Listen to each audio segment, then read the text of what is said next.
Up guys? Good morning. So, nandito ako ngayon sa aking tindahan and then mamaya ay magsasara din ako dahil pupunta ako sa aking dentist. Mula nung umuwi ako ng galing Manila ay hindi pa ako nakakapagpa-check up sa aking dentist dahil sa sobrang busy. And then nung nasa Manila ako, nag 1 month ako na hindi nakapagpa-check up. Bali, 1.5 months ako hindi nakapagpatingin, naka-visit sa dentist ko, and then ngayon naman ay mga 1 month na ako dito, magto 2 months na rin ako na hindi nakakapunta. So, kung hindi pa may natanggal na rubber band, kasi umangat na yung rubber band, kumain kasi ako ng chicharon kagabi, kaya may natanggal na rubber band. So, dahil doon guys, eksakto at nagkataon lang talaga na open yung clinic dito sa Sentro San Antonio, dito sa Ilagan, Isabela. Kasi dun pa mismo sa bayan, sa Calamagi pa. Dun talaga, Alibago, dun yung kanilang main na clinic, and then mayroon lang sila ditong branch sa Sentro San Antonio. And then ngayon doon ako pupunta. Tas dahil nung nakaraan nagpapa-schedule ako, hindi ako makaalis-alis kasi una wala akong motor na masakyan. Tas pangalawa, nung nakaraan nagte-text naman sila na may motor naman na available. Hindi naman ako makaalis kasi nga gawa nung busy ako dito sa tindahan kasi halos halos 1 week ko 'to siyang pinapagawa.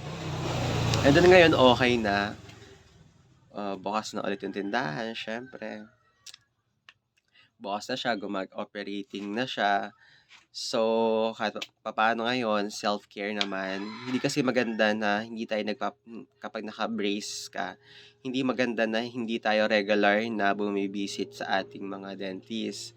Kaya kailangan lagi tayong bumibisit doon. Syempre para lagi din ma-check up nung dentista natin kung ano na yung mga dapat gawin. And then sa akin kasi yung ngipin ko sa taas, over dami. Then nabunutan ako ng isa dito, then ngayon ayan. So, meron pang isa dito, parang bubunutan pa nila ata ako dito, hindi ko alam kung anong lagay, pero bubunutan pa ako dito para mailabas yung isa, para magpantay siya. And then yun mamaya, samahan niyo ako dahil pupunta tayo doon sa clinic. See you lang guys. Update ko kayo mamaya kung anong mga ganap sa buhay. Kailangan, kahit na sobra tayong busy everyday, kahit na parang wala na tayong time sa buhay natin, sa trabaho, sa lahat ng bagay, dapat hindi natin kakalimutan ang ating mga sarili. Dapat, lagi pa rin tayong may quality time with ourselves. Siyempre, mahalaga yun. Kailangan kahit once a week, nagkakaroon tayo nalilibang tayo. Hindi pwedeng puro trabaho lang. Kasi kapag puro trabaho lang yung pinagana natin sa buhay natin, mabuboard lang tayo mag-burn out lang tayo sa mga bagay-bagay, sa problema, sa hirap, sa pagod. Kaya kailangan at least mayroong isang araw. Hindi kailangan na the whole day. Ang kailangan lang ay kahit na 1 oras, 2 oras.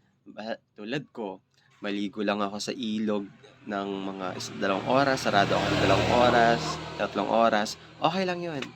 Kasi mahalaga na may oras ka para sa sarili mo. Ayun. Since anong oras na, 9:00 yung time ko, magsasara na ako ng tindahan. And then, pupunta na tayo sa sentro. Okay guys, samahan niyo ako. Tara.